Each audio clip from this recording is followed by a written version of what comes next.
So I know other podcasters probably start with a lot of enthusiasm. They're happy and all that stuff.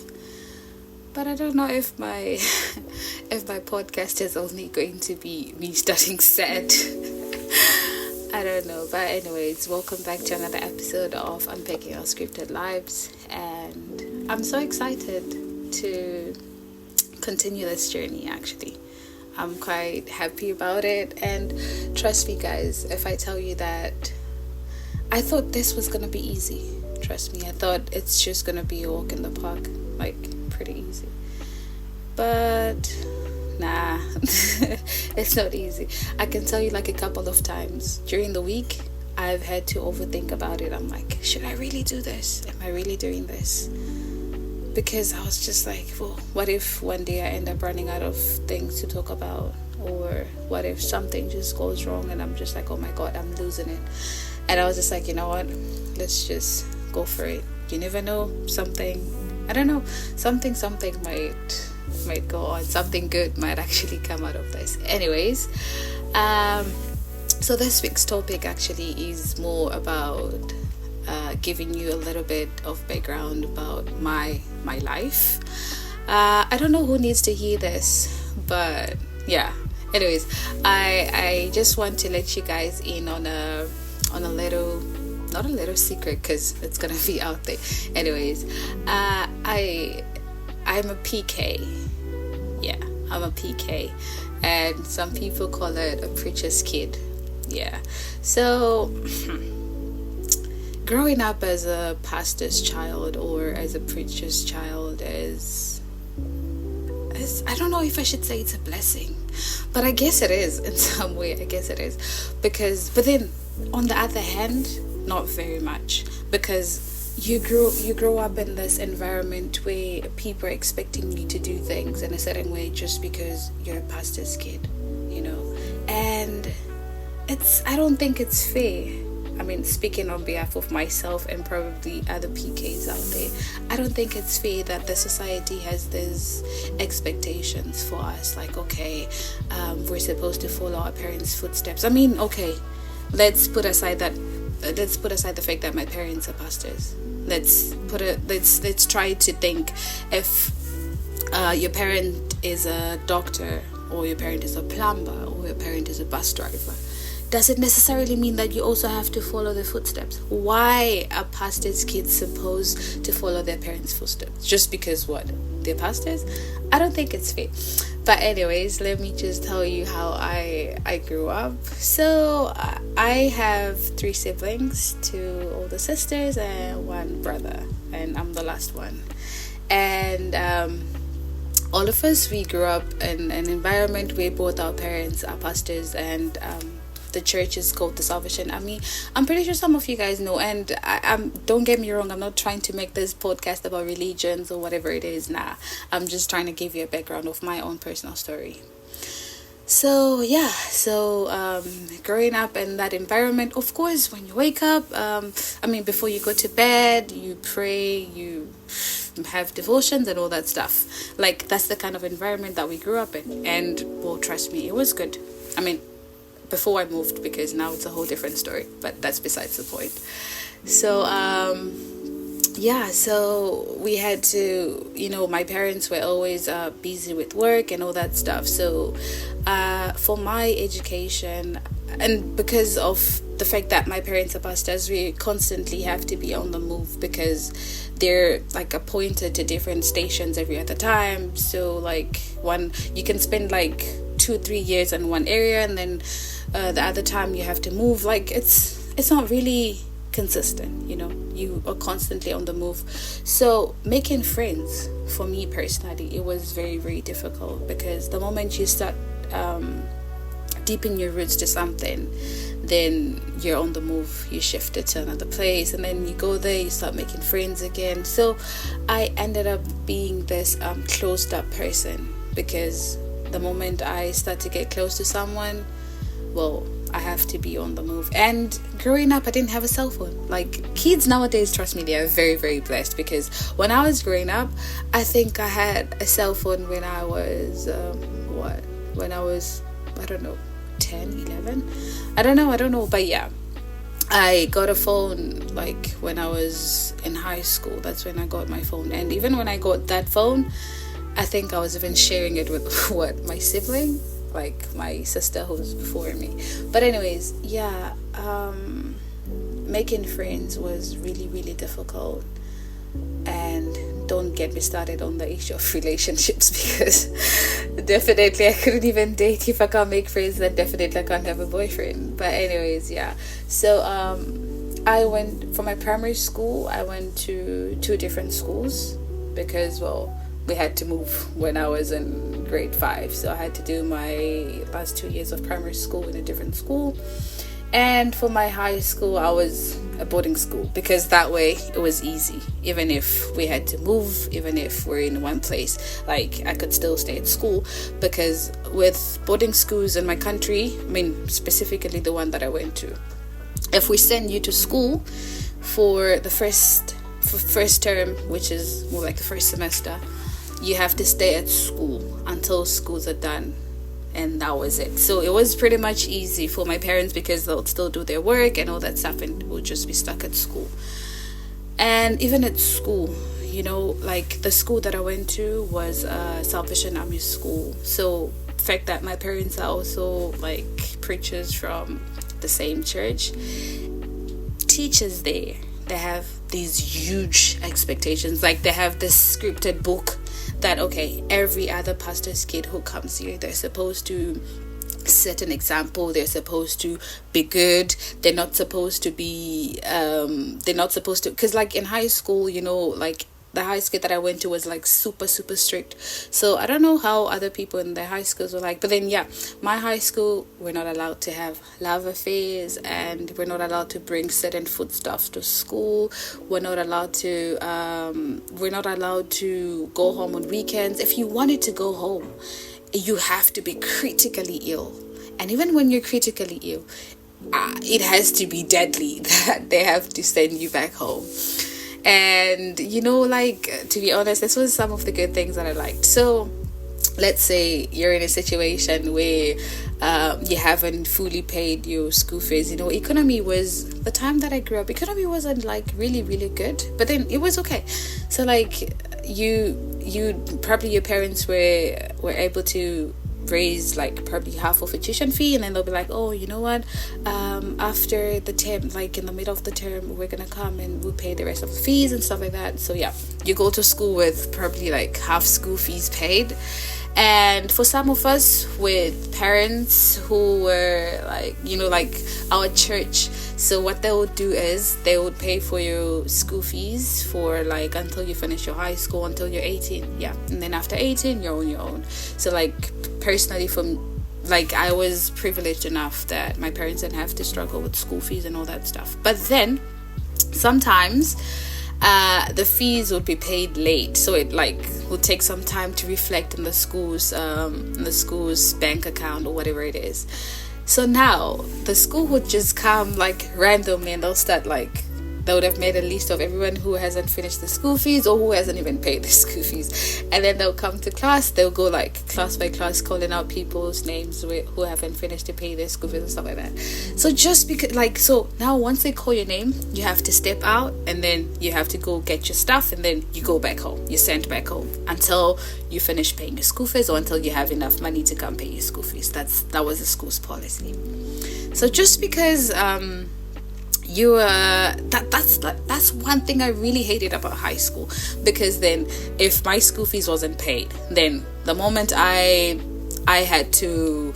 call my name and they're like, Samantha Mareri, and then they'll be like, oh, don't worry about it, you can stay, your parents are pastors, you can stay. So like, that was the most annoying part. Like, I also want to go home like the rest of the guys. Why can't I go back home just like the rest of the guys? But yeah, I mean, that was another scripted version. So when other people are being said, I know it's a privilege, trust me, I get it, it's a privilege, because I had to stay in school and learn. But at the same time, I wanted to enjoy that comfort of going back home, just because they sucked me out of school just because I didn't finish my school fees. I know for some other people that were sad that, oh my god, I'm being sent back home because my parents can't afford school and stuff like that, and I'm sorry for them. But then I also wanted to get to be a part of it. Like, Really, I really wanted to be a part of it, but I couldn't. Well, yeah, but it sucked. But anyways, I'm grateful that I got to stay in school for all the 6 years I was in high school. And yeah, don't get me wrong, I'm so excited, I'm thrilled about it. And then the other scripted part about being a preacher's kid, when we're in high school, we're not allowed to make a mistake. We're not allowed to be normal kids just like everyone else. You always have to be setting a better example for other people, which is something that sucks, because even though my parents are pastors of the same church, it doesn't mean that I'm not allowed to be a kid and mess up one or two times. So like, if you happen to be, so like when you have a relationship at school, they'll just make random lists of people who are in relationship. It was called the lovers affair list. That, I think, yeah, that was the name. So if your name is found on that list, you had a different disciplinary hearing. Other people, fine, maybe they might get suspended a week or two, but if you're just because your parents is a pastor at the church, you had to go through a separate hearing. So teachers sometimes shame with like, oh, you're a pastor's kid, how can you do such a thing? How can you be having love affairs at school? How can you be doing bad things? That's supposed to be things that other people can do. I'm like, excuse me? So it's okay for someone else's child to do something wrong, and just because my parents are pastors, it's not okay for me to do it? It's okay for maybe someone else's child, probably their parents are teachers, it's okay for them to go and rob a bank, and just because my parents are pastors, I can't rob a bank?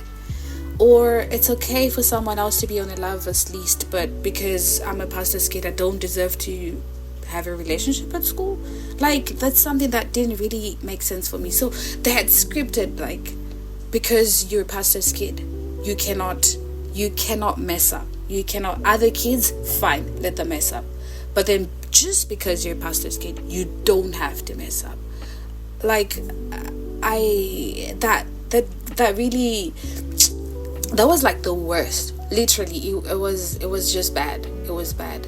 And then not only aside from the fact that you're a pastor's kid or whatever it is, like outside of school, when you go back home, people are having these huge expectations for you. They have scripted that, okay, just because you're a pastor's kid or a preacher's kid, we shouldn't be seeing you wearing certain type of clothes. We shouldn't be seeing you with certain piercings, with certain hairstyles, with certain tattoos, with certain people. Like, we're supposed to be the saints of the society. We're not supposed to slack. We're not supposed to go outside of that box. Fine, it's good, but then why does it only have to be the fact that my parents are pastors? Why can't it be, okay, oh, she's a his parents are butlers, or his parents are plumbers, or his parents are doctors, so he's not supposed to be wearing certain things, or he's not supposed to be drinking or doing drugs or whatever it is.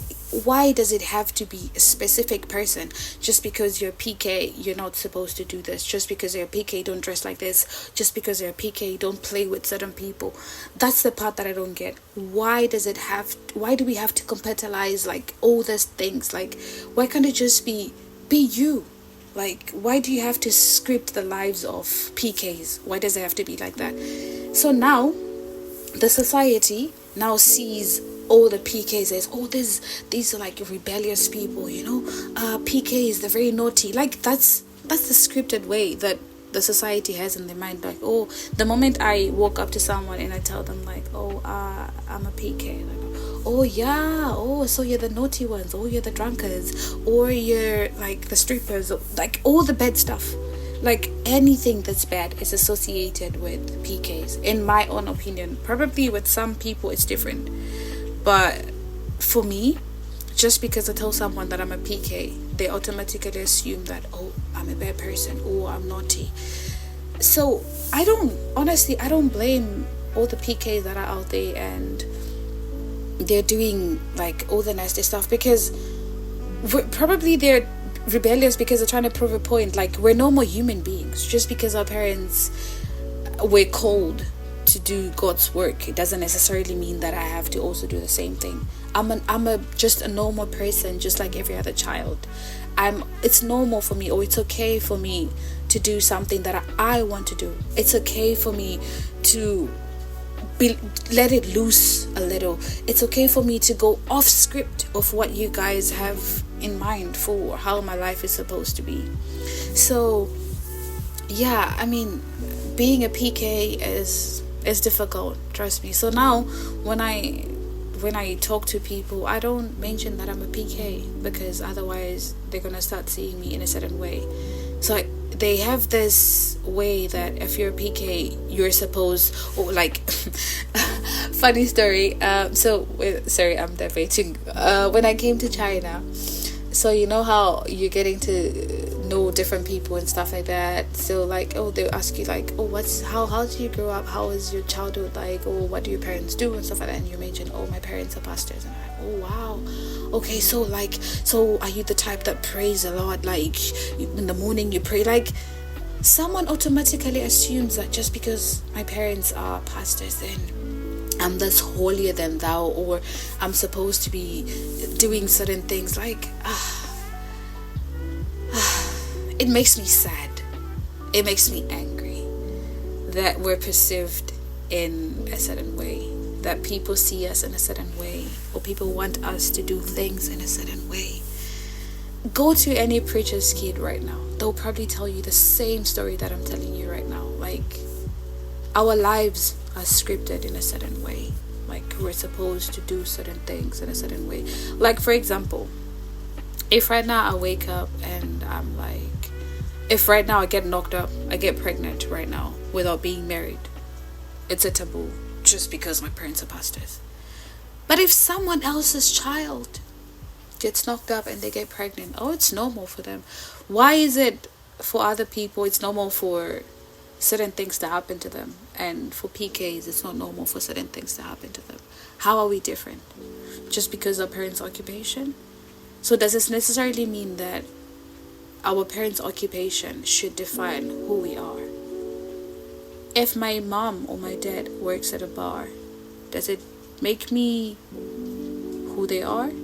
Or if my mom or if my dad is an abusive dad, does that necessarily mean that if I'm a guy, I'm supposed to be abusive as well?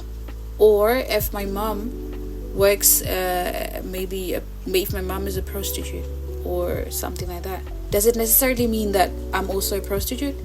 Like, why is it that the people that we look up to, if they do something wrong, or if my dad is like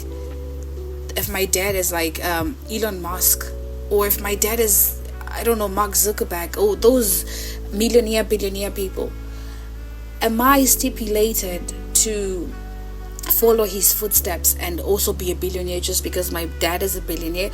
Like, the society has made us like kids, not kids per se, but then has made us to be I don't know how exactly I can put it, but then just because people see other people in a certain way, they expect their kids or their children to also follow the same footsteps.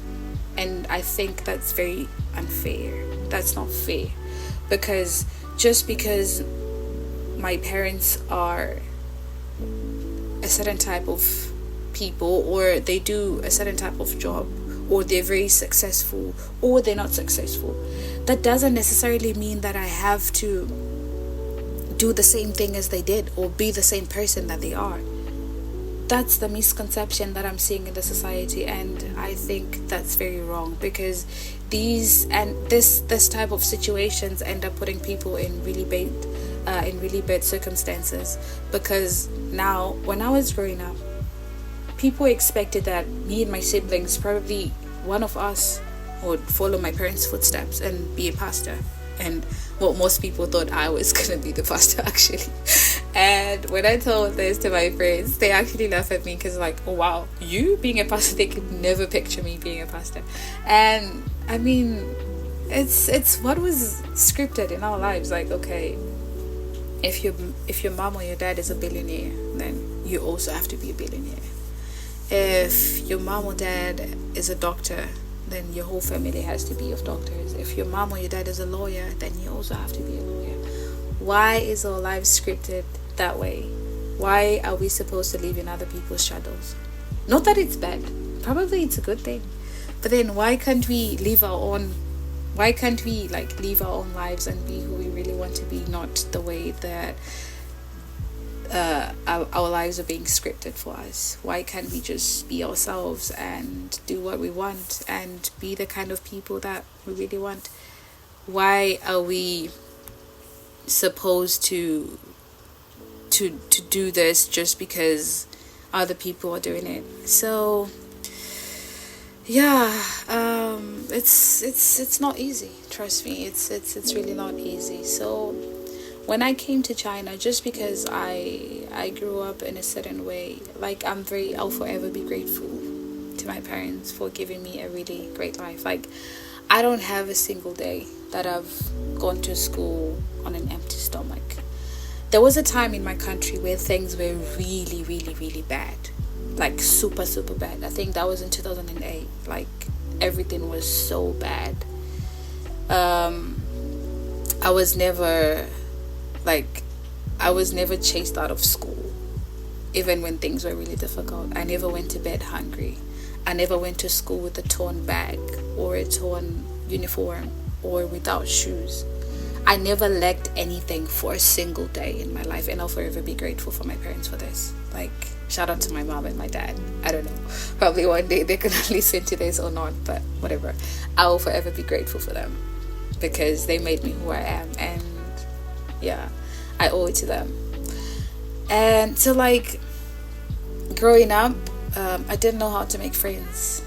I didn't know how to make friends. I didn't know how to associate with people. And most people that, like, all my friends were either from school or from church. I didn't have friends outside of that. So now imagine, and I couldn't really bring my friends home because I don't know, I thought maybe my mom was trying to protect me. I barely had sleepovers, just like other people and stuff like that. But then, yeah. So I had friends here and there, but most of my friends were from church. So for me to meet my friends, it's either we're going for practice for something at church or we're meeting on Sundays at church. I barely had time to really hang out with my friends because, my parents were very overprotective of me, well, being the last child and also being the girl child. You know how it is in the society. So I really had struggles making friends and all that stuff. And so when I came to China now, I thought it was gonna be easy. Like, you just meet people and you guys are friends and all that stuff, but it wasn't, trust me. But I was fortunate enough that the first day I came, I actually met one of my very closest friends right now, and we became friends, and up to now we're still friends. And I thought my friendship community was gonna grow as time goes on, but then I made friends, and then some of the friends that I made along the way, we kind of grew apart, so we drifted apart. And so it was like a learning experience for me. I had to learn a lot of things. I had to sometimes I had to not try to fit in, because I was okay with the person that I was. So I just had to adapt to the new environment, which was kind of hard. It was really hard, because the type of fun, like, I thought I was gonna have a lot of fun, but then my school has a curfew for 10:30. So even if you want to go out, you can only go out for like a certain period of time, and then you have to go back to school and all that stuff. And we're trying to balance learning a new language and keeping up with school. There was just like a lot of things that you have to juggle in between. So but aside from that, or apart from that, I'm grateful. I'm grateful because I knew for a fact that growing up, I had a scripted life. My life was already scripted for me. I knew that. And probably there are other people out there who have their life scripted already. Like, your life has already been scripted, like, okay, just because your mom is a doctor, so it means you also have to do this. Just because your mom is a billionaire, so you also have to be a billionaire. Just because your mom or your dad or someone you look up to went to medical school or did law, then you also have to do it. So I think it's high time you let your wings fly. You do what you want. You stop living your life the way it was scripted to be. You stop living your life according to the society's expectations. As long as you're happy, as long as you're not hurting anyone, as long as you're being yourself, then I think you should do what makes you happy. As long as you're not hurting anyone, as long as you're not hurting yourself, and as long as you're happy, because being happy is the most important thing in life. I always wish that no matter, even if I'm broke, no matter come rain, come thunder, I always wish that I'm always happy. In as much as I'm trying to live my life in the way that I want, I always hope and pray that I'm happy, because that's what matters to me the most, happiness. So yeah, that's it. I could have gone personal with, my relationships and all that stuff, but nah, I'm not gonna get too personal and all that stuff. So yeah, this podcast was this episode actually was more of unpacking the unrealistic expectations that the society has for us just because of the families that we're born into.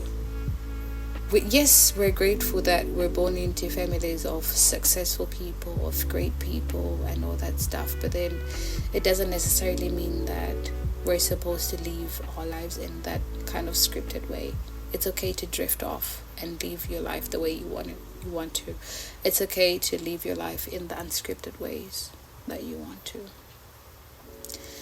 So with that being said, I think we're getting to the end of this episode, and yeah, guys, I'm still debating with myself because I've